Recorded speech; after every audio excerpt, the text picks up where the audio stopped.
Hello दोस्तों, आज हम बात करने वाले हैं OPEC and OPEC plus countries के बारे में कि ओपेक में कौन कौन सी कंट्रीज हैं और ओपेक प्लस में कौन कौन सी कंट्रीज हैं।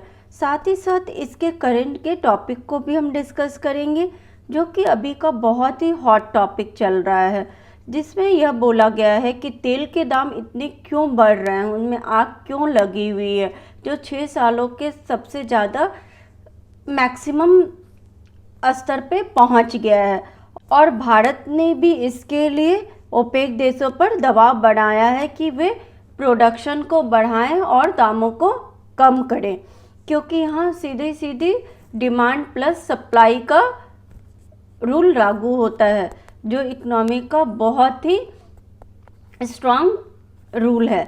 और साथ ही साथ यह भी देखेंगे कि इससे इंडियन इकोनॉमी पे क्या इफ़ेक्ट होने वाला है या इफ़ेक्ट हो रहा है, और इससे रिलेटेड क्या क्या क्वेश्चंस आपके एग्ज़ाम में आ सकते हैं, क्या क्या इस टॉपिक से क्वेश्चंस बन सकते हैं, उन पे भी हम लोग डिस्कस करेंगे। तो चलिए हम लोग चलते हैं।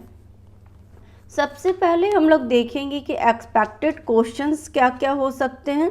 पहला क्वेश्चन आप देख रहे हैं, क्या व्हाट इज ओपेक प्लस, ठीक है, और what are effect of increasing the prices of crude oil on India.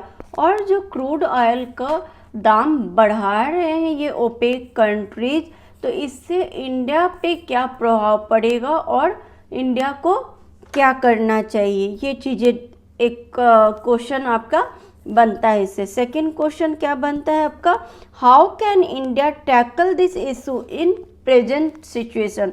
Present situation का मतलब हो गया कि अभी पैंडेमिक चल रहा है दोस्तों, और इंडियन इकोनॉमी खुद रिकवरी कर रही है, जो कि क्या है, ये वो कंजम्पशन बेस्ड रिकवरी कर रही है। और अभी खुद सारे जो इतने भी सेक्टर्स हैं इकोनॉमी से रिलेटेड, सबकी स्थिति बहुत अच्छी नहीं है। और साथ ही साथ इंडिया क्या है, एक डेवलपिंग इकोनॉमी है, तो अभी आर्थिक सुधार करने की ज़रूरत है। और ये जो पेट्रोलियम के दाम बढ़ रहे हैं, डीजल के दाम बढ़ रहे हैं, इससे क्या होगा, हमारी इकोनॉमी पे निगेटिव असर पड़ेगा, इन्फ्लेशन बढ़ेगा, फिर सप्लाई कम है, डिमांड ज़्यादा है, तो चीज़ों का क्या होगा, रेट बढ़ेगा, और करेंट अकाउंट डेफिसिट भी हमारा बढ़ेगा, जो कि आगे हम लोग सारी चीज़ों को डिटेल्स में देखेंगे। फिर थर्ड क्वेश्चन क्या हो सकता है, increasing the prices of crude oil by OPEC countries is justifiable, discuss. क्या ये जो क्रूड ऑयल का दाम जो ओपेक कंट्रीज बढ़ा रही हैं, वो क्या जस्टिफिएबल है, यानी कि वो क्या न्यायपूर्ण है, उन लोगों को यह दाम बढ़ाना चाहिए, और बढ़ाना भी चाहिए तो किस हद तक बढ़ाना चाहिए, इस पर आपको डिस्कस करना। तो इसमें आप ऐसा नहीं सिर्फ निगेटिव पार्ट को डालेंगे, आप सबसे पहले तो ओपेक कंट्रीज के भूमिका को डालेंगे, उनका क्या रोल है ऑयल के जो दाम हैं उनको सेटल करने में, फिर अभी वो क्या कर रही हैं और उनको क्या करना चाहिए, और उससे ग्लोबल इकोनॉमिक पे क्या इफ़ेक्ट पड़ रहा है, साथ ही साथ इंडियन इकोनॉमिक पे क्या इफ़ेक्ट पड़ रहा है, सारी चीज़ों को इस क्वेश्चन में आपको डिस्कस करना है, जो कि सारा का एक समझिए तो सार मैं अपने इस वीडियो में लेके आई हूँ, जो हम लोग आगे देखेंगे। तो चलिए वन बाय वन हम लोग चीज़ों पर आते हैं। सबसे पहले तो हम लोग देखेंगे कि ओपेक क्या है, ओपेक प्लस क्या है, उसमें क्या क्या कंट्रीज हैं। सबसे पहले आप देख रहे हैं ये क्या ओपेक कंट्रीज हैं, इसमें अभी 13 कंट्रीज हैं, Ecuador, Venezuela, Algeria, Libya, Iraq, Kuwait, Iran, Qatar, UAE यानी United Arab Emirates, Saudi Arabia, Nigeria, Angola, और पहले कतर हुआ करता था जो कि इससे बाहर हो गया है। और ओपेक प्लस में कौन कौन सी कंट्रीज हैं, the non OPEC countries which export crude oil along with the 13 OPEC countries term as OPEC plus countries। जो 13 ओपेक कंट्रीज हैं उसके साथ नॉन ओपेक कंट्रीज जो कि क्रूड ऑयल का क्या करती है, एक्सपोर्ट करती हैं, वो सारे मिलके क्या कहलाते हैं, ओपेक प्लस कहलाते हैं। जिनमें नॉन ओपेक नेशंस में कौन कौन है, Azerbaijan, Bahrain, Brunei, Kazakhstan, Malaysia, Oman, Russia, Sudan and south Sudan. ठीक है, तो आपको उम्मीद है कि समझ में आ गया होगा ओपेक एंड ओपेक प्लस क्या है। ठीक है, आगे हम लोग चलते हैं। अब देखेंगे कि ओपेक का क्या फुल फॉर्म है। Organization of petroleum exporting countries. एक ये ऑर्गेनाइजेशन है किस चीज़ का, पेट्रोलियम जो प्रोडक्शन कर रही हैं, जो क्रूड ऑयल का प्रोडक्शन कर रही हैं कंट्रीज, उनका एक ये ऑर्गेनाइजेशन है जो कि एक्सपोर्ट करती हैं, यानी कि दूसरे कंट्रीज को देती हैं। और ये टाइप कैसा है इस ऑर्गेनाइजेशन का, परमानेंट है और इंटर गवर्नमेंटल ऑर्गेनाइजेशन, यानी कि इनके जो भी गवर्नमेंट हैं उनके बीच ये एक ऑर्गेनाइजेशन बना हुआ है, यानी कि कहा जाए तो ये एक लीगल ऑर्गेनाइजेशन है। फिर इसकी फाउंडर कंट्रीज कौन कौन सी हैं, Iraq, Kuwait, Saudi Arabia and Venezuela. इसके जो फाउंडर कंट्रीज हैं वो 5 है। और इस्टेब्लिश्ड कब ये हुआ, बगदाद कॉन्फ्रेंस में हुआ 1960 में, और 61 से ये इफ़ेक्ट में आया। और इसका मोटिव क्या है, to manage the supply of oil in an effort to set the price of oil in the world market.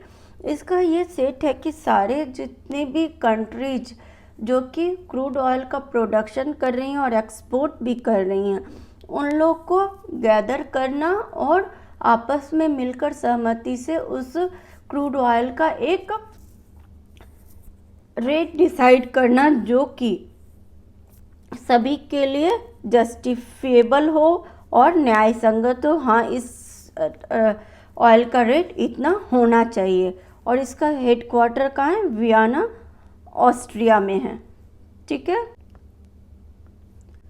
अब इशू अभी क्या चल रहा है, इशू ये चल रहा है कि सऊदी अरबिया और यूएई में तनाव बना हुआ है। सऊदी अरबिया का बोलना है कि अभी प्रोडक्शन कम हो रहा है तो हम लोग को प्रोडक्शन बढ़ाना चाहिए। और आपको मालूम है कि अगर प्रोडक्शन बढ़ेगा यानी सप्लाई बढ़ेगी तो क्या होगा, चीज़ों का दाम घटेगा, क्योंकि डिमांड तो उतनी बनी हुई है, या बोला जाए तो डिमांड और बढ़ती जा रही है चीज़ों की। तो इसके लिए आपको चीज़ों को सप्लाई भी तो उतनी करनी पड़ेगी। और जब डिमांड ज़्यादा होती है और सप्लाई कम होती है तो चीज़ों का क्या होता है, दाम बढ़ जाता है। तो इसी चीज़ में यूएई ने बोल रहा है कि नहीं, हम लोग प्रोडक्शन नहीं बढ़ाएंगे, लेकिन सऊदी अरबिया बोल रहा है नहीं, हम लोग को प्रोडक्शन बढ़ाना चाहिए, जो कि 2022 के अप्रैल तक प्रोडक्शन को बढ़ाना है। लगभग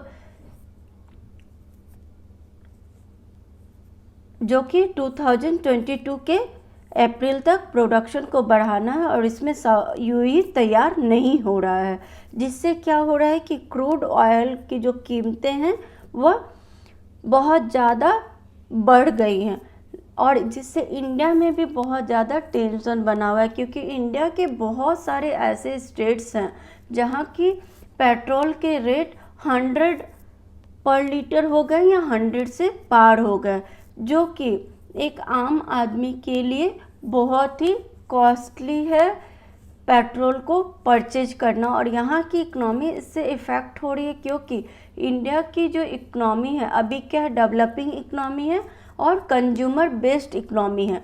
क्योंकि हम लोग जितनी खपत करेंगे, ठीक है, तो उतना ही क्या होगा, उससे चीज़ें हम लोग खरीदेंगे, फिर खरीदेंगे और हम लोग उसको क्या करेंगे, कंज्यूम करेंगे। तो अगर हम लोग 100 रुपये में पहले 2 लीटर खरीद पा रहे थे, तो अब 100 रुपये में हम लोग क्या खरीद पा रहे हैं, 1 लीटर खरीद पा रहे हैं। तो सरकार को इससे क्या होगा कि जो टैक्स है वो 1 लीटर का ही मिलेगा, 2 लीटर का तो मिलेगा नहीं। तो सरकार को इससे लॉस है, और हम लोग को लॉस क्या है कि 100 रुपये में हम लोग पहले 2 लीटर लेते थे, अब 1 लीटर ले पा रहे हैं। तो हम लोग क्या होगा, हम लोग बचत अब कम कर पाएंगे। बचत कम कर पाएंगे तो यानी कि इन्वेस्टमेंट कम हो पाएगा, और इन्वेस्टमेंट कम हो पाएगा तो चीज़ें जो इंफ्रास्ट्रक्चर है या कैपिटल जो हमारी एसेट्स है वो कम बन पाएंगे, और उससे हमारी इकोनॉमी और स्लो हो जाएगी धीरे धीरे। ठीक है। और यहाँ आप देख रहे हैं कि ओपेक जो है सप्लाई करते इंडिया को क्या, 83% crude oil, 98% LPG liquid petroleum gas और 74 LNG। और India oil imports 219 million turns import करता है इंडिया, मतलब एक अच्छा खासा अमाउंट वो इंपोर्ट करता है किससे, ओपेक कंट्रीज से। इसलिए इंडिया को इतनी टेंशन बनी हुई है इस चीज़ की कि जो क्रूड ऑयल के रेट है वो कम हो। इंडिया ने तो यहाँ तक भी कह दिया है ओपेक कंट्रीज को, अगर आप क्रूड ऑयल के रेट्स को कम नहीं करेंगे तो हम लोग को दूसरा ऑप्शन चुनना पड़ेगा, जहाँ की कम रेट में हम लोग को चीज़ें मिलेंगी, वहाँ से हम लोग चीज़ों को क्या करेंगे, इंपोर्ट करेंगे। फिर अब हम लोग देखेंगे कि आखिर इंडिया की इकोनॉमी पे इफ़ेक्ट पड़ रहा है तो कैसे कैसे इफ़ेक्ट पड़ रहा है, क्या क्या इफ़ेक्ट पड़ रहा है। सबसे पहले हम लोग देखेंगे कि इफ़ेक्ट ऑन इंडियन इकोनॉमी, जो कि इंडियन इकोनॉमी पे इफ़ेक्ट पड़ रहा है और ग्लोबली भी ये चीज़ इफ़ेक्ट हो रही है। डिमांड वर्सेस सप्लाई, जो डिमांड वर्सेस सप्लाई का रूल है, जैसा पीछे भी मैंने बताया, जब डिमांड फॉल होती है और सप्लाई बढ़ती है तो क्या होते हैं, प्राइसेस भी फॉल्स हो जाते हैं, यानी डिमांड के साथ प्राइस का कनेक्शन होता है। और जैसे ही डिमांड राइज होती हैं और सप्लाई फॉल होती है तो वैसे ही प्राइसेस राइज हो जाते हैं, यानी डिमांड और जो प्राइसेज है वो तो पैरेलल चलते हैं, लेकिन सप्लाई और प्राइस में क्या होता है, रेसिप्रोकल होता है, उल्टा होता है कि जब सप्लाई आपकी बढ़ेगी तो जो रेट है वो क्या होगा, कम होगा, और जब सप्लाई ज़्यादा होगी तो रेट आपका क्या होगा, वो बढ़ेगा। ठीक है। अब यहाँ आप देखते हैं कि सेकंड क्या इंडियन इकोनॉमी को फ़र्क पड़ेगा कि इन्फ्लेशन में वृद्धि होगी, यानी कि मुद्रास्फीति बढ़ेगी। इन्फ्लेशन का मतलब क्या होता है कि रुपये के या पैसे के वैल्यू में डिवैल्यूएशन होना, यानी उसके वैल्यू में गिरावट होना। जिस चीज़ को हम लोग, आप मान के चलिए एक कप कॉफ़ी को हम लोग पहले 10 रुपीज़ में ख़रीदते थे, अब उसी एक कप कॉफ़ी को हम लोग कितने में ख़रीद रहे हैं, 100 रुपीज़ में ख़रीद रहे हैं। यानी कि पहले तो उतनी कॉफ़ी 10 रुपीज़ में आती थी, अब 100 में आती है, यानी कि 10 कॉफ़ी का दाम हम लोग को किस लिए देना पड़ रहा है, एक कॉफ़ी के लिए देना पड़ रहा है। तो यहाँ क्या हुआ, रुपये की वैल्यू गिर गई। उसी तरह हम लोग यहाँ भी देख सकते हैं कि अगर 4 बर्गर आप देख रहे हैं कि 4 बर्गर हम लोग पहले कितने में ख़रीदते थे, $499 में, लेकिन अब वही $499 तो सेम है, लेकिन जो बर्गर की क्वांटिटी वो घटकर कितनी हो गई, 1 हो गई, यानी कि रुपये की वैल्यू कम हो गई है। तो यानी रुपये की वैल्यू कम होने से हमारी क्या होगी, बचत भी कम होगी। बचत कम होने से मार्केट में हम लोग इन्वेस्ट भी कम कर पाएंगे, और हमारी जो परचेजिंग पावर कैपेसिटी है पर कैपिटा वो भी कम हो जाएगी। और हम लोग को मालूम है कि purchasing power capacity per capita से किसी भी देश की जो इकोनॉमी है वो आंकी जाती है, देखी जाती है। वो भी एक क्राइटेरिया होता है, जहाँ जितना लोग खरीद पा रहे हैं, चीज़ों को इन्वेस्ट कर पा रहे हैं, वह कंट्री उतनी ही इकोनॉमिक रूप से स्ट्रांग मानी जाती है। ठीक है, चलिए और चीज़ें देखते हैं। और इंडियन इकोनॉमिक पे क्या फ़र्क पड़ रहा है, क्रूड ऑयल के बढ़ने से करंट अकाउंट डेफिसिट हो रहा है, यानी CAD, net difference in foreign exchange on account of imports and exports. जो इंपोर्ट हम लोग करते हैं यानी चीज़ों को मंगाते हैं, और एक्सपोर्ट जो चीज़ों को हम लोग कहीं देते हैं, उसमें क्या हो रहा है, इंपोर्ट तो हम ज़्यादा कर रहे हैं लेकिन एक्सपोर्ट हम लोग क्या कर पा रहे हैं, कम कर पा रहे हैं, जिसके कारण कि क्या हो रहा है, हमारी जो फॉरेन एक्सचेंज रिजर्व है वो भी कम हो रहा है, जो कि इकोनॉमिक को वीक बनाते जा रहा है। और करंट अकाउंट डेफिसिट जो होता है वह बैलेंस ऑफ पेमेंट से एकदम डिफरेंस होता है, क्योंकि करंट अकाउंट डेफिसिट के अंदर हम लोग 3 चीज़ों को लेते हैं। एक गुड्स एंड सर्विसेज का जो इंपोर्ट और एक्सपोर्ट हो रहा है, और दूसरा जो एम्प्लॉयज़ का विदेशों में निवेश हो रहा है, यानी कि जो एम्प्लॉयज़ अपना फॉरेन में निवेश कर रहे हैं और उनसे जो उनको इनकम और लॉस हो रहा है। और तीसरा चीज़ इसमें क्या रखा जाता है, जो विदेशों से हमें जो ग्रांट्स या गिफ्ट्स या जो भी चीज़ें प्राप्त हो रही हैं वो तीनों चीज़ इसमें रखी जा रही है। तो ऑब्वियस है कि हम लोग अगर 1 लीटर के लिए ज़्यादा पेमेंट करेंगे तो वो जो ज़्यादा अमाउंट जो पेमेंट कर रहा है 10 रुपया 20 रुपया, वो हमारी बचत नहीं होगी। जब हमारे पास बचत नहीं होगी तो हम लोग कैसे इन्वेस्ट करेंगे चीज़ों को, तो हम लोग इन्वेस्ट नहीं कर पाएंगे। तो इन्वेस्ट नहीं कर पाएंगे तो देश की इकोनॉमी क्या होगी, इससे स्लो होगी। तो एक ये भी इफ़ेक्ट पड़ रहा है, और इससे हमारी जो ग्रॉस डोमेस्टिक प्रोडक्ट है उस पर भी इफ़ेक्ट पड़ेगा, क्योंकि जब हम लोग कम इन्वेस्ट करेंगे, कम चीज़ें खरीदेंगे, कम खपत करेंगे, तो उससे हमारा जो ग्रॉस डोमेस्टिक प्रोडक्ट है उसका भी वैल्यूएशन कम आएगा, और कम आने से हमारी जो इकोनॉमी है वो भी स्लो होगी। ठीक है, इससे और इम्पैक्ट क्या पड़ेगा, the impact of higher oil price will impact the process of consumption based recovery. जो अभी पैंडेमिक चल रहा है इसमें पूरे वर्ल्ड ने एक इकोनॉमिक की एक ये रूल अपनाया कि हम लोग को कंजम्पशन बेस्ड रिकवरी पे ध्यान देना है, कि जितना कंजम्पशन होगा, जितनी क्या होगी, खपत होगी। तो खपत जितनी होगी तो क्या होगा, उतनी चीज़ें मार्केट से लोग खरीदेंगे। तो एक तो खरीदने से क्या होगा, सरकार को उससे टैक्स मिलेगा, ठीक है। और एक खरीदने से उससे क्या होगा कि मार्केट में उतनी कैश इनफ्लो करेगा, और खरीदने से और चीज़ें और क्या होंगी कि इंफ्रास्ट्रक्चर बढ़ेगा। फिर अगर लोगों के पास दाम अगर कम होते हैं तो लोगों के पास बचत ज़्यादा होगी तो वे उससे भी फिर और चीज़ें खरीद पाएंगे, इंफ्रास्ट्रक्चर बढ़ेगा, देश की इकोनॉमी उससे बढ़ेगी, और लोग अदर चीज़ में इन्वेस्ट करने के लिए सोचेंगे। और इंडिया की जो मार्केट है वो क्या है, सेंसिटिव मार्केट है। Sensitive in the sense of कि दामें थोड़ी सी भी ऊपर नीचे होती हैं तो उसका इफ़ेक्ट इंडिया के लोगों पे तुरंत पड़ने लगता है। वो चीज़ों की जो खरीदने की उनकी जो क्षमता है वो तुरंत इफ़ेक्ट हो जाती है।